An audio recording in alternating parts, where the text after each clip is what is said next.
Parang maganda mag-swimming ngayon ah. Mayayain ko nga yung dalawa. Oh! Tumatawag to. Hello pre, napatawag ka. Hello pre, pwede ka ba bukas? Swimming sana tayo dyan sa may resort dyan, sa may tapat ng Shell. Sige pre, ano oras ba? Wala naman akong gagawin bukas. Kahit mga alas 3 na ng hapon para hindi na gaanong mainit. Ayayin mo si George, baka pwede rin siya bukas para tatlo tayo.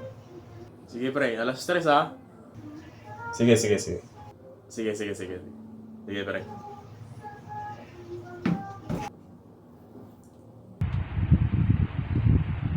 Hello pre, bakit? Hello George.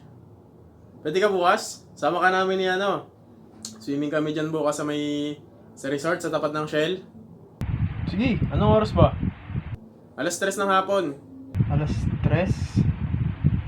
Sige pre, pwede naman. Sino pa bang ibang kasama natin?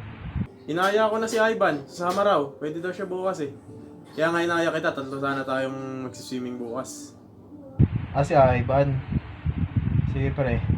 Magkano kaya yung entrance nila doon? Mura lang entrance doon, siguro nasa 50. 50? O sige, okay na yun. Sige pre, sama ako bukas. Dala ka na lang ng sarili mong pagkain. Sige pre, sige.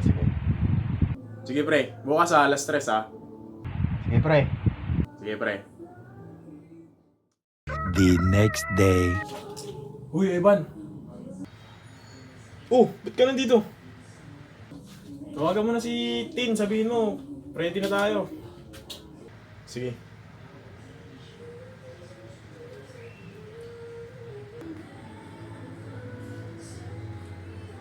Hello, pre.